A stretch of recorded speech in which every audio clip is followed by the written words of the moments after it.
우리가 로마서 말씀 계속 살펴보고 있는데 이제 거의 마지막 부분까지 다 왔습니다. 로마서 16장은 우리 지난 시간에 살펴본 것처럼 이제 후기에 해당됩니다. 그러니까 바울이 하고 싶은 얘기는 이미 15장까지 다 있습니다. 그리고 마지막으로 문안 인사를 전하는 내용으로 되어 있습니다. 그래서 로마서는 정리를 해보면 바울이 로마 교회에 보낼 편지의 내용을 이렇게 불러주면 더디오라고 하는 사람이 그것을 듣고 대신 기록을 했습니다. 그리고 1절에 보면 그 편지를 겐그리아 교회 일꾼으로 있는 베베 여 집사님이 가지고 가서 로마 교회에 전달을 하게 된 것이죠. 바울은 이 편지를 전달하는 이 베베 여 집사님에 대해서 먼저 추천한다 하면서 보증하는 내용으로 소개를 하고 또 그를 잘 영접해 줄 것을 부탁을 했습니다.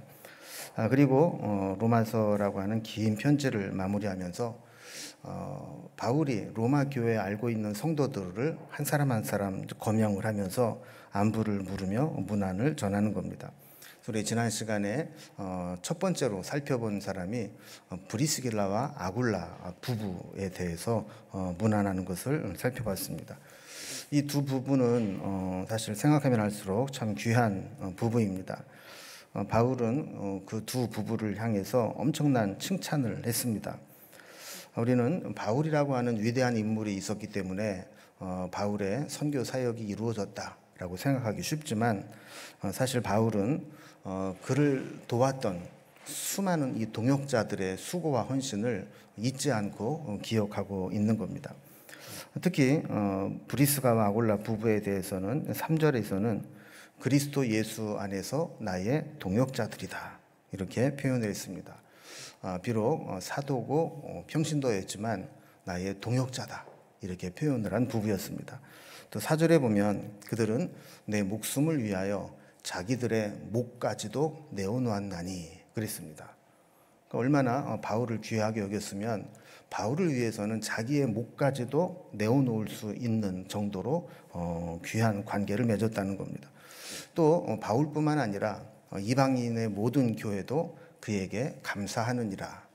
그러니까 이방에 있는 모든 나라들도 이 브리스가와 아굴라의 이 부부의 귀한 헌신과 사역들의 영향을 받았고 또 도움을 받았던 것 같습니다. 오늘 본문을 이어서 보면 저들 부부가 한 일이 또 하나 있습니다. 그건 뭐냐면 그들의 집을 개방해서 교회로 모이게 했다는 겁니다. 그래서 5절 말씀을 보면 또 저의 집에 있는 교회에도 문안하라 그랬습니다. 그러니까 브리스가와 아굴라에 대한 이야기를 하다가 저의 집에 있는 교회에도 문안하라 그러니까 그 집이 교회가 된 겁니다. 지난 시간에 살펴봤지만 여러분 브리스가와 아굴라가 뭐 하는 사람이라 그랬어요? 천막 만드는 일을 하는 사업가라 그랬습니다. 천막 만드는 일 한다고 해서 우습게 보면 안 된다고 그랬죠. 그 당시에는 무역이라든지 군대라든지 납품하는 아주 큰 사업체를 했던 겁니다. 그러다 보니까 아마도 다시 로마에 갔을 때에도 꽤 넓은 집을 구해 살고 있었던 것 같습니다. 그리고 자기 집을 교회로 이렇게 개방을 하게 된 겁니다. 여러분 자기 집을 이렇게 개방한다는 거 쉬운 일이 아닙니다. 여러분 대신방 한번 받으려고 해도 보통 신경 쓰이는 게 아니죠. 남편들은 속도 모르고 종종 대신방 했으면 좋겠어요. 그런 분이 있다고요. 그래서 왜 그러냐 그러니까 대신방 하려고 그러니까 뭐 대청소도 하고 뭐 집안 정리도 하고 집안이 아주 깔끔해지고 좋아졌어요. 그런다고요. 근데 사실 대신방을 준비하는 입장에서는 뭐 목사가 뭐라고 그 신방 한번 오는데도 그게 참 부담스러운 겁니다. 자, 그런데 자기 집을 교회로 개방한다. 이거는 이례적으로 한번 손님 치르는 정도가 아니잖아요. 그죠?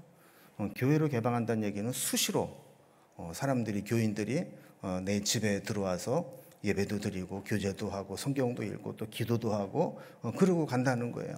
뭐 정해진 시간이 없어요. 이렇게 되다 보면 개인 사생활이 없어지고 또 공간도 사적인 공간을 보장받을 수가 없게 됩니다. 모이기 전에도 다 청소하고 정리해놔야 되고 여러분 또 뭐 손님이 정리하고 간다고 해도 주인의 마음에 들겠어요? 또 가고 나면 또 정리를 또 해야 돼요. 그러니까 늘 신경 쓰이고 여러 가지 번잡한 일들이 많습니다. 또 기왕 개방을 했으면 어떻습니까? 우리 집에 있는 살림살이, 또 집안에 있는 도구들, 너 이건 우리 거니까 만지면 안 돼. 내가 이거 교회로 개방은 했지만 이거 절대 쓰면 안 돼. 이렇게 할 수가 없잖아요. 그러니까 내 것도 내 것이라고 보장받을 수 없는 그런 이제 상황입니다. 그러니까 이게 자기 집을 개방한다는 얘기는 단순히 공간을 제공한다는 것 이상의 의미가 있는 거죠.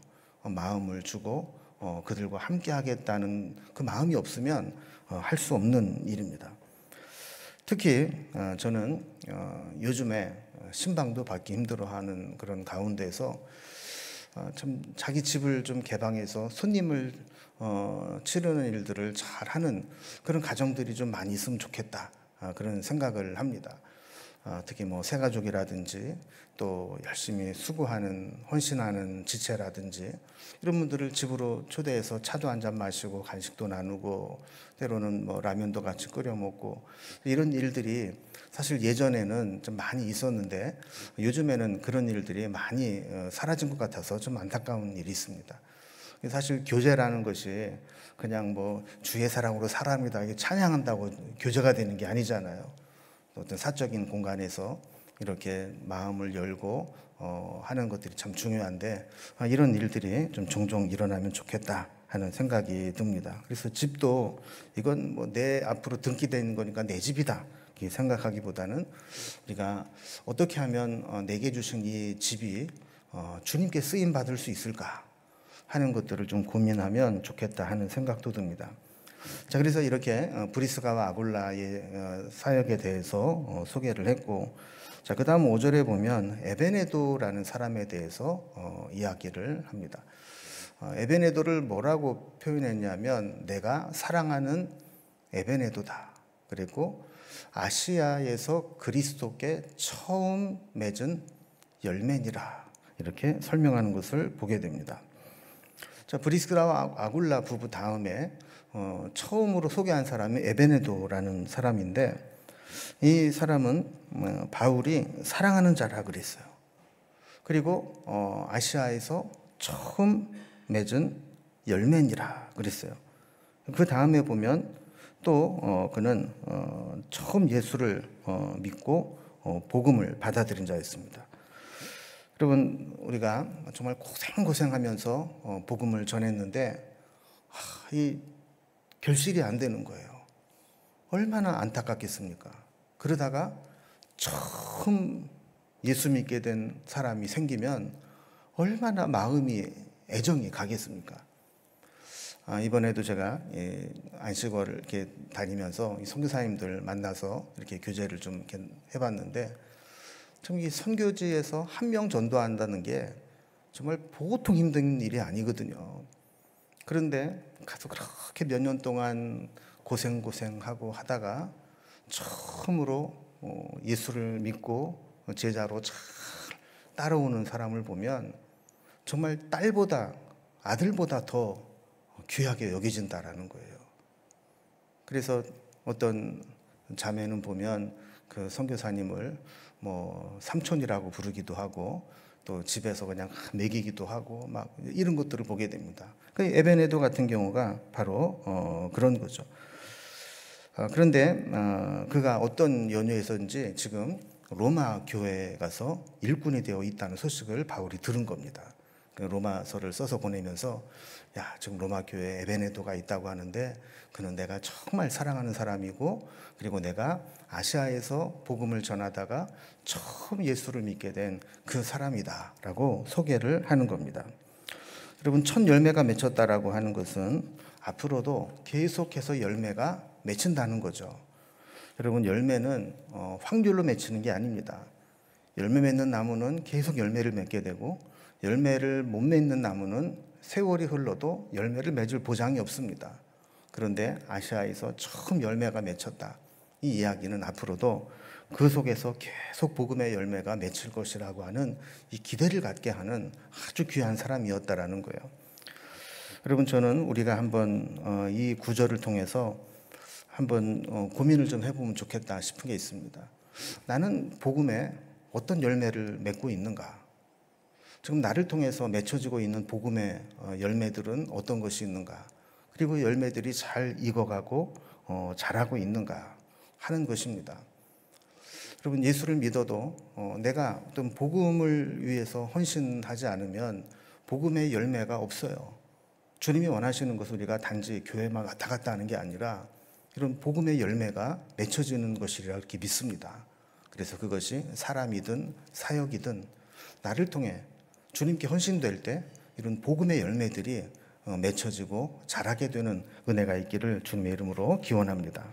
자, 그 다음 이제 문안하는 사람은 6절에 나오는 마리아라 하는 사람입니다. 이 마리아는 워낙 흔한 이름이기 때문에 뭐 특정한 사람을 지명하는 건 아니고 이게 또 다른 마리아인 것 같습니다. 이 마리아를 뭐라고 표현했냐 하면 너희를 위하여 많이 수고한 마리아에게 문안하라 그랬어요.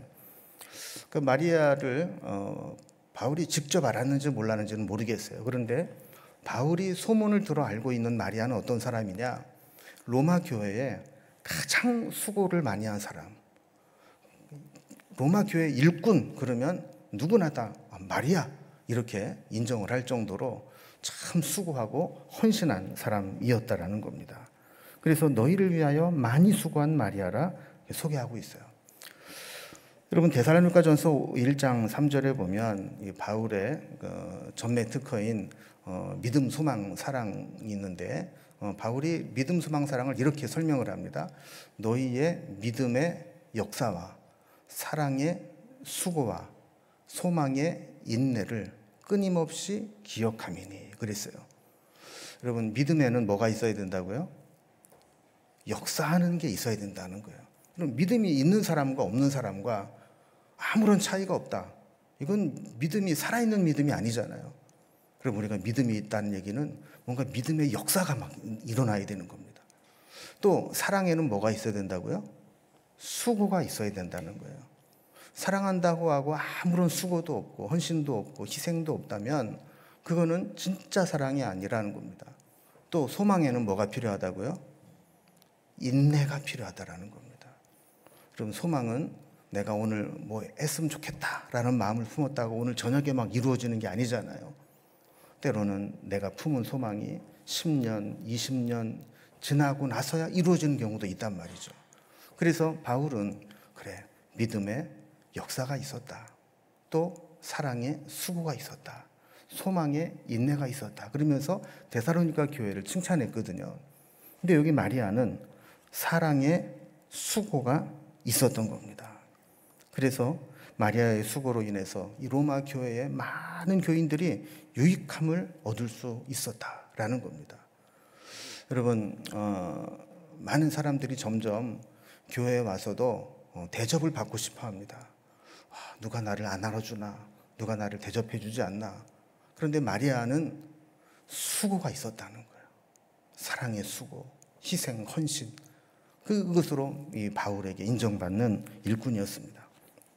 자, 그 다음 바울이 로마 교회 교인 중에서 이 문안을 전한 사람은 7절에 있는 안드로니고와 유니아라는 사람입니다.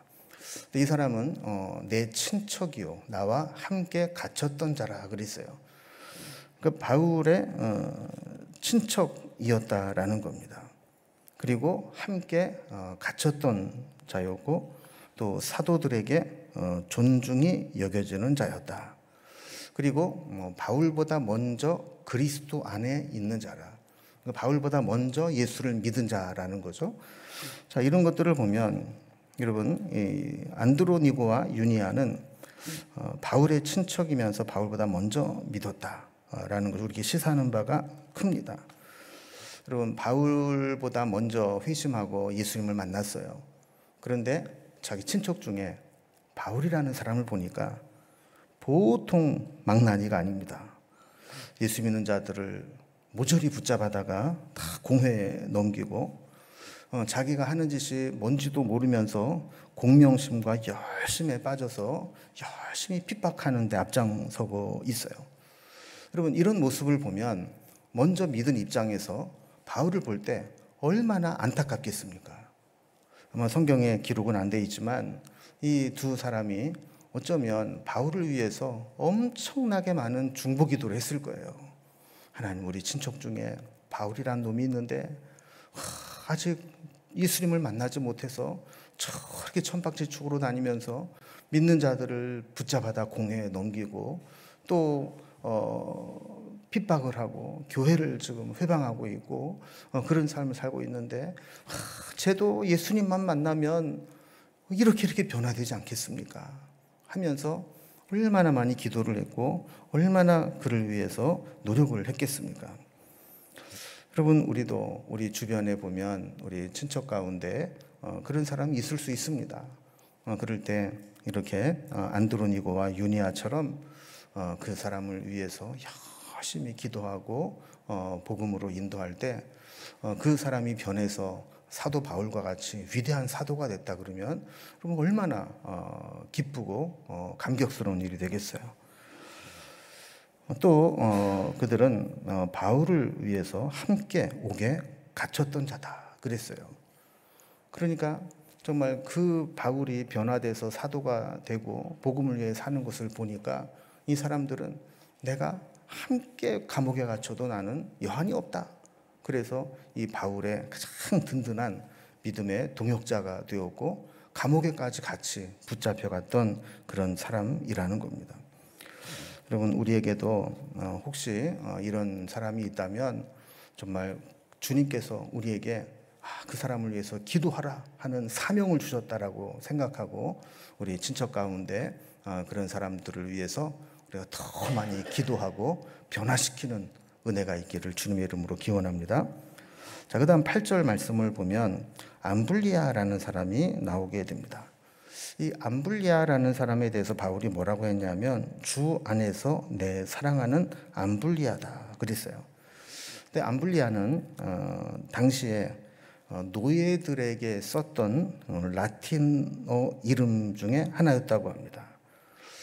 그런 대표적인 사람이 있어요. 그 로마서를 대신 썼던 더디오라는 사람도 라틴어 이름인데 종에게 붙여진 이름.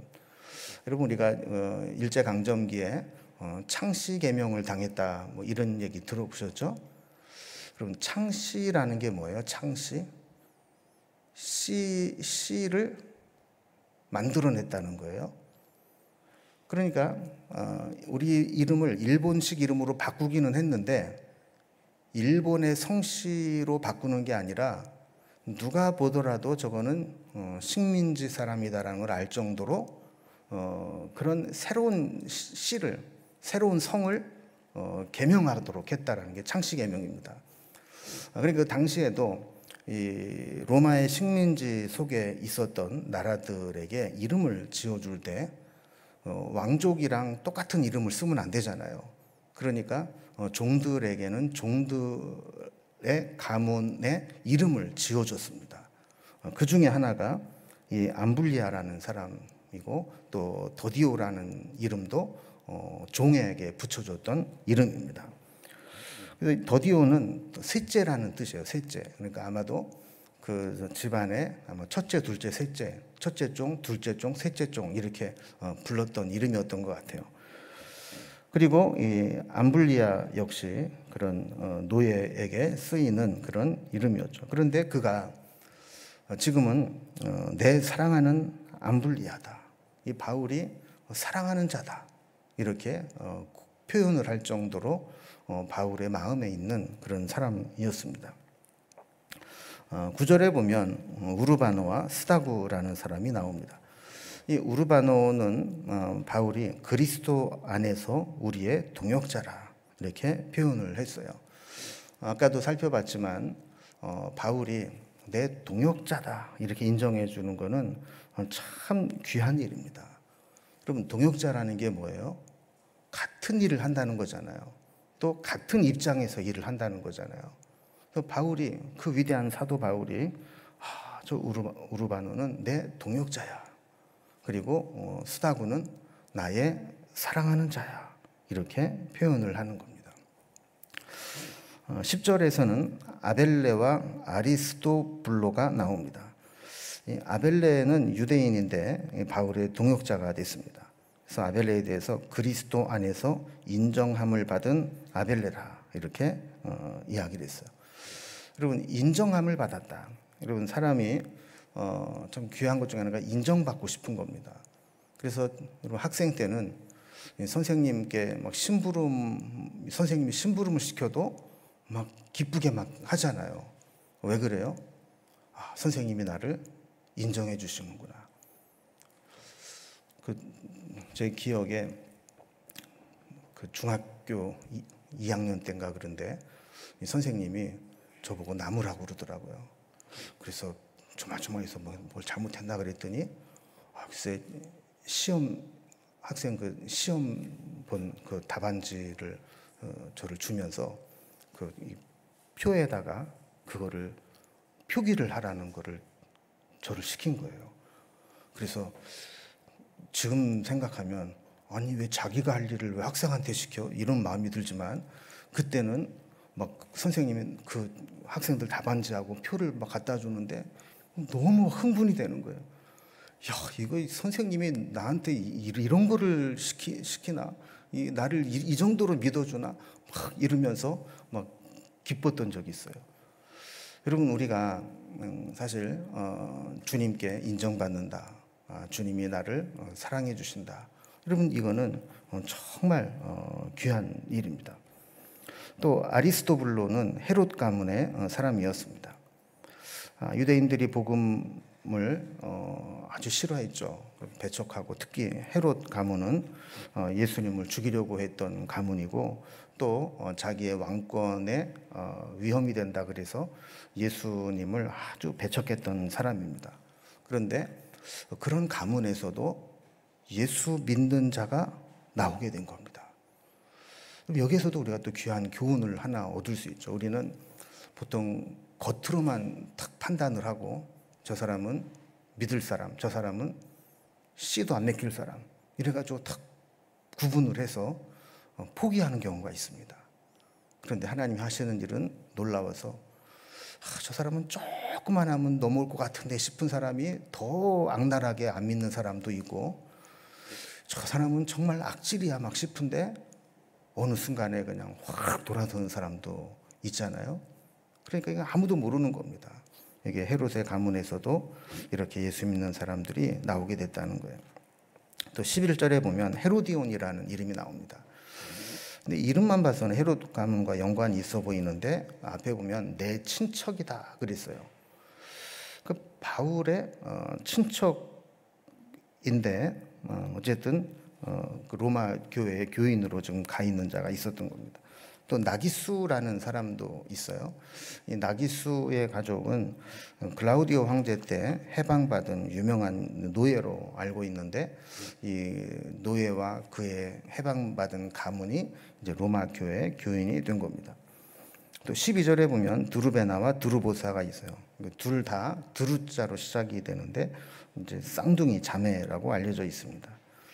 이 쌍둥이 자매가 로마 교회를 위해서 많이 애를 썼던 것 같습니다. 자, 그리고 주 안에서 많이 수고했던 버시에게 문하노라. 이 버시는 사랑하는 자이고 더 많이 수고한 자다. 이렇게 소개를 하고 있습니다. 자, 그리고 13절에 보면 또 의미 있는 사람이 나오죠. 루포와 그의 어머니가 나옵니다. 주 안에서 택하심을 입은 루포와 그의 어머니에게 문하나라. 그 어머니는 곧 내 어머니라 그랬어요. 여러분, 루포 우리가 어떤 사람이죠? 마가복음 15장 21절에 보면 마침 알렉산더와 루포의 아버지인 구레네 사람 시몬이 시골로부터 와서 지나가는데 그들이 그를 억지로 같이 가게 하여 예수의 십자가를 지우고 그랬어요. 예수님이 십자가를 지시러 골고다를 올라가실 때 지쳐서 쓰러지게 되니까 로마 군사가 옆에 있는 사람을 억지로 예수님 대신 십자가를 지고 가게 했는데 그 사람이 누구냐? 알렉산더와 루포의 아버지인 구레네 사람 시몬이었다는 거예요. 그러니까 여기 13절에 나오는 이 루포는 시몬의 아들이죠. 그래서 시몬은 억지로 십자가를 진 사람의 대명사입니다. 그래서 누가 십자가를 지고 싶겠어요. 그런데 시몬은 억지로 십자가를 지게 됩니다. 그런데 그 사건이 그 시몬의 집을 완전히 바꿔놓은 것 같습니다. 그래서 그 시몬뿐만 아니라 그의 아내, 그의 아들까지도 위대한 사도의 역할을 하게 된 것이죠. 그럼 이거를 보면 어떤 사건이 이렇게 신앙을 만들어낸다라는 것을 볼 수 있습니다. 억지로 십자가를 진 사건, 이것이 영적으로 엄청난 유익이 됐다는 거예요. 여러분, 당시에 여러분이 만약에 그 시몬이었다면 로마 군사가 막 강압적으로 채찍을 막 휘두르면서 안 하면은 막 채찍으로 내려칠 것 같은 눈빛으로 네가 대신 져, 그래가지고 그 무거운 이 십자가를 지게 되었을 때 여러분 어떤 마음이 들었겠어요? 아싸, 나에게 이런 행운이, 뭐 이런 마음이 들겠습니까? 참 재수 없다고, 억울하다고, 왜 하필 나냐고 할 수만 있다면 싫다고 말하고 싶었을 거예요. 만약에 굳이 예수님 대신에 십자가를 져야 된다면 그럼 베드로나 다른 제자들이 져야지 왜 내가 져야 되냐, 이런 마음을 가졌을 거예요. 뭐 십자가를 대신 진다고 해서 뭐 돈을 받는 것도 아니고 또 어떤 보상을 받는 것도 아닙니다. 그런데 그가 십자가를 지고 난 이후에 그는 그리스도인이 됩니다. 어쩌면 나 같은 사람이 어떻게 예수님의 십자가를 조금이지만 대신 질 수 있을까 하는 그 은혜에 감격하면서 살았을 겁니다. 저는 이렇게 목회를 하면서 우리 성도님들에게 억지로 막 강요하는 거 별로 안 좋아합니다. 그래서 뭐 특별 새벽기도를 해도 그냥 뭐 출석을 부르고 그냥 왜 안 나왔냐고 막 혼내키고 이러는 거 싫어요. 저는 신앙은 자발적으로 해야지 뭐 억지로 하는 거는 의미가 없다고 생각을 합니다. 그런데 때로는 스스로라도 억지로라고 생각하고 하면 은혜가 될 때가 있습니다. 여러분 자녀들 키워보셔서 알지만 자녀들이 공부하는 게 좋아요? 안 하는 게 좋아요? 하는 게 좋죠. 근데 야, 너 공부 좀 해라. 그럼 자녀들이 공부를 잘 합니까? 안 합니까? 그럼 공부하는 것보다 놀고 싶은 마음이 훨씬 더 크거든요. 그래서 그래, 그럼 뭐 네 인생 네가 사는 거지 뭐. 그러고 그냥 네 멋대로 해라. 그렇게 내버려두면 진짜 안 하다가 골로 가는 경우가 있습니다. 그러니까 부모는 어때요? 억지로라도 시키려고 한단 말이에요. 근데 억지로라도 하면 그게 나중에 유익이 될 수 있단 말이죠. 근데 신앙도 때로 그럴 수 있습니다. 우리가 그냥 자율적으로 하십시오. 여러분 다 유익하라고 하는 거지 뭐 조조라고 하는 겁니까? 뭐 열심히 하십시오. 뭐 이렇게 너무 편안하게 하면 신앙생활을 제대로 못할 경우도 있다라는 거예요. 그래서 여러분들이 제가 억지로 막 못 시키니까 알아서 스스로 막 억지로 하셔야 돼요.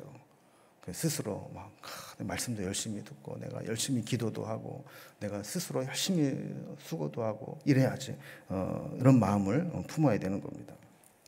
그래서 13절 다시 보면 뒷부분에 바울은 이 루포의 어머니를 향해서 곧 내 어머니라 이렇게 불렀어요.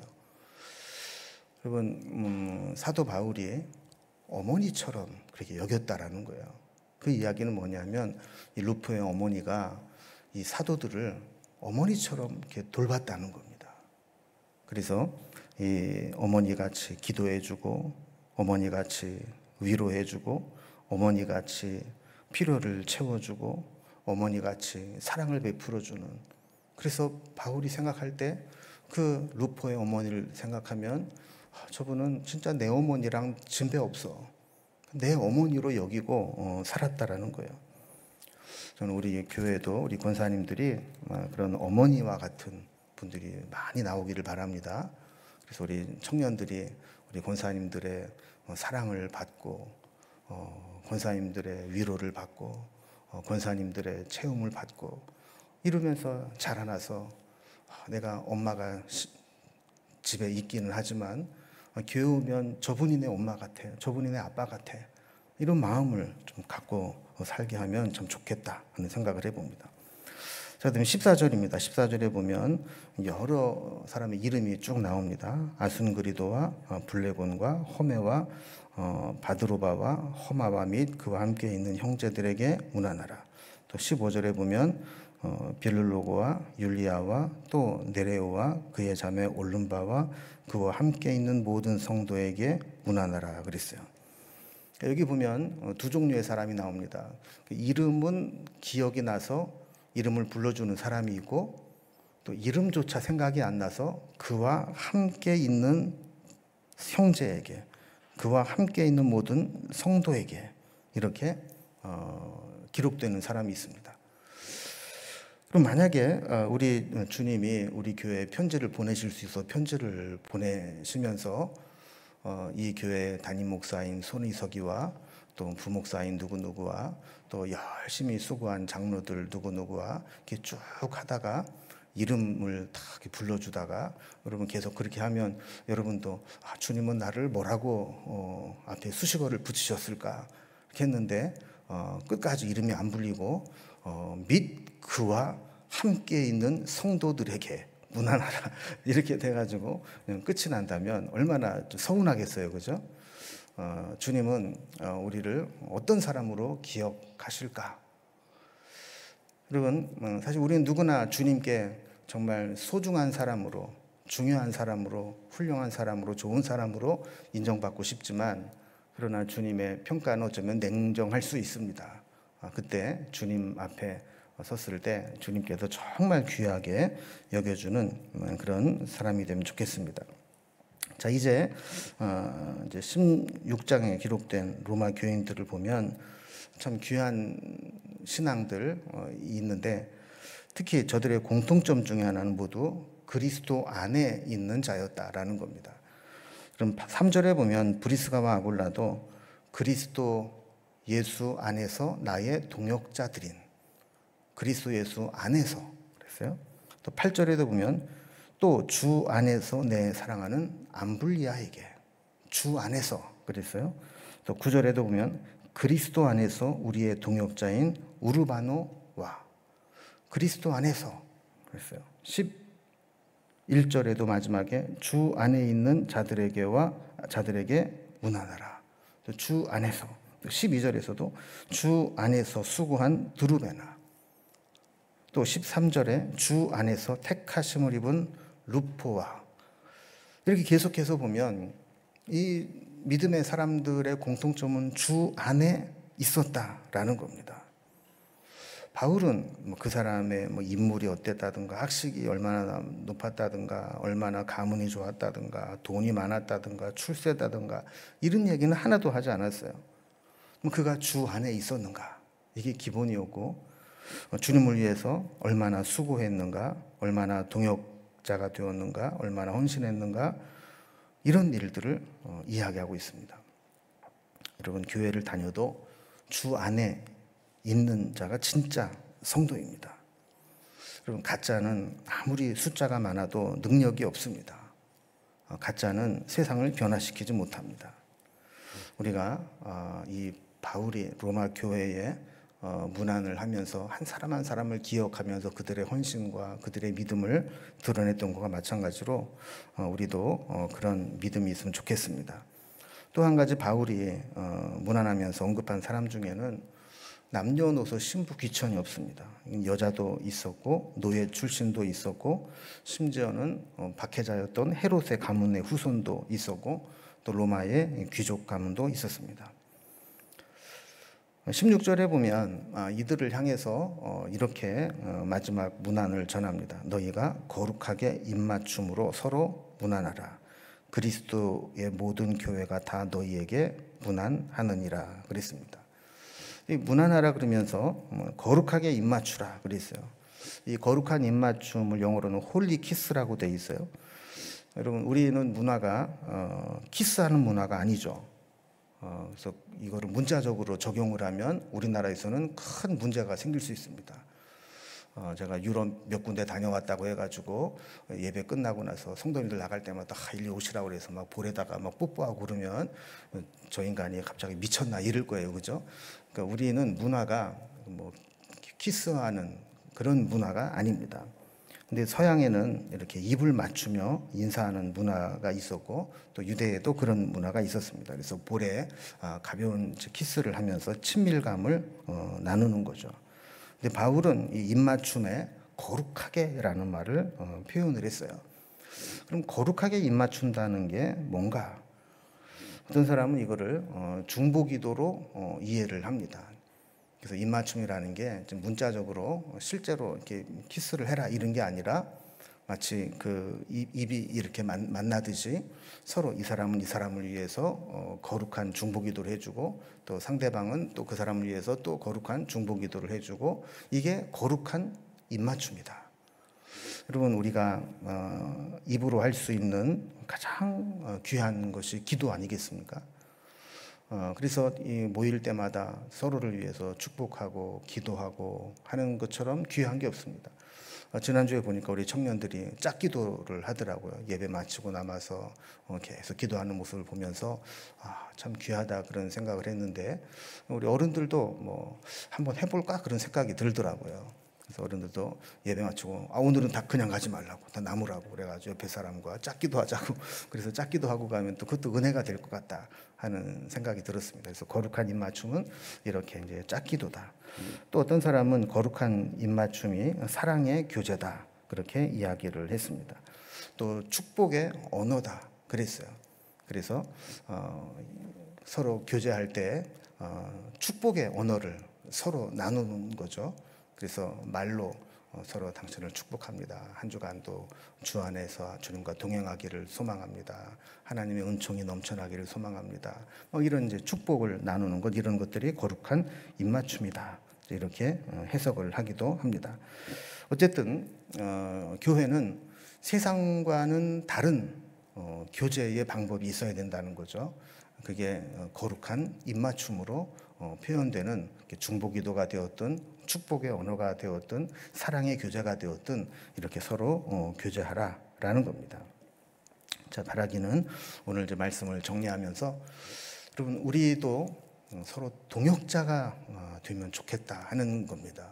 단순히 교회만 같이 왔다 갔다 하는 자가 아니라 딱 볼 때마다 그래 나랑 남선교에서 같이 헌신했던 자지, 나와 찬양대에서 함께 헌신했던 자지, 나와 권사에서 함께 헌신했던 자지, 나와 어떤 위원회에서 같이 했던 자지, 나와 교육부에서 같이 했던 자지, 나와 성가대에서 같이 했던 자지. 그러면서 함께 수고하고 함께 고생했던 그것들이 막 생각이 나는 전우회가 막 불타는 그런 동역자들이 되어야 된다라는 겁니다. 그런 끈끈한 동역자 의식이 있을 때 정말 이 공동체는 더 주의 은혜로 풍성한 은혜스러운 교회가 되리라 그렇게 믿습니다. 오늘 바울이 전해준 그런 문안 인사처럼 우리도 서로 문안하고 또 좋은 동역자가 될 수 있기를 주님의 이름으로 기원합니다.